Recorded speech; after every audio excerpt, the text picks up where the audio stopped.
wasiirka howlaha guud iyo guriyeynta Somaliland Cali Xasan Maxamed Cali Mareexaan ayaa dhagax dhigay dhismaha xarun ganacsi oo hab casri ah xukuumadda Somaliland uga hirgelinayso magaalada Burco. Maayirka degmada Burco Maxamed Muraad iyo gudoomiyaha gobolka Togdheer Maxamuud Cali Saleeman Ramaax oo ka hadlay madasha dhagax dhigga ayaa tilmaamay ahmiyadda xaruntan ganacsi u leedahay magaalada Burco, iyagoo shacabka ugu baaqay inay ka qayb qaataan horumarka xukuumadda Siinaayo ka wado gobolka Togdheer.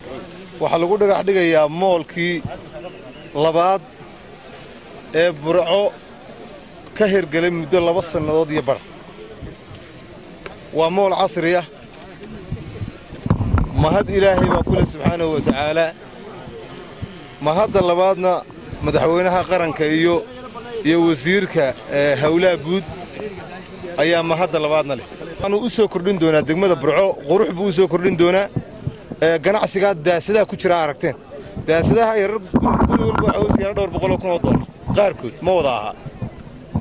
taana waynu ka bixi doonaa biidnillah. runtii waa guul weyn bay noo tahay, waana ku ammaanaynaa cid allaale ciddii nagala qayb qaadatay. wasiirka wasaaradda howlaha guud gobolka Togdheer muddadii uu xilka hayay 3 bilood markuu hayay wuxuu noo sameeyay xuduntii weyneed ee gobolka Togdheer bridge-kii Burco ogeydeen afar gobol inay ahayd. labadaas suuq ee waaweynaa ee maanta kan la wado iyo iskuulkiisa iyadoo isna la bilaabi doono bishan, labadaba runtii nasiib buu Ilaahay u siiyay inuu maanta dhagax dhigo. waxaan aad iyo aad ugu mahadnaqayaa dawladda hoose, ciidamada booliiska oo si weyn uga qayb qaatay, ogolaadayna in loogu bedelo guryahoodii guryo kale si meeshani ay u noqoto suuq qurux badan. waxaan rajaynaynaa in aanu noqon kii ugu dambeeyay oo suuq kale oo imika la bilaabaya iyo isaguna jira haddii Ilaahay ka dhigo. iskuulka Siyaad area in isagana laga dhiso. waa aragteen sandaqadahan yareer ee hantideena kuma wada aamini karno. hantida daleeyahayna waa dadkeedu haysto. waxay xukuumaddani daacad u tahay ama diyaar u tahay inay dadweynaheeda u soo jeedo, kala qayb qaadato mar walba wixii horumara.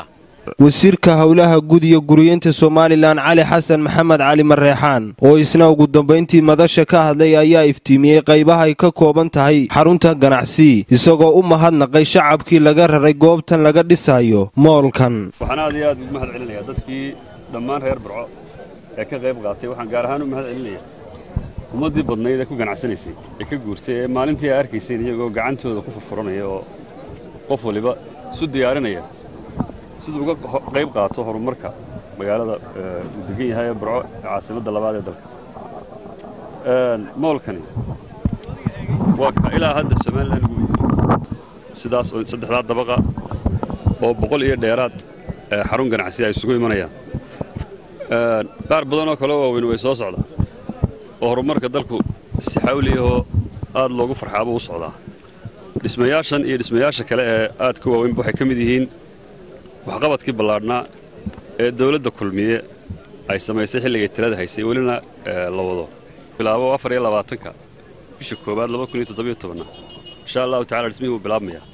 iminka taasuu bilaabmaya shaqaalihii iyo caafiyadii iyo gaadiidkii iyo xudhum waa kuwa jooga. reer Burcana waxay heli doonaan dhismayaal casri ah. dabaqa u sareeya waxa weeyaan hudheelo, cafeteria, dhul lagu nasto. Axmed Kaafi Saleebaan Carab, waa Bari TV, Burco.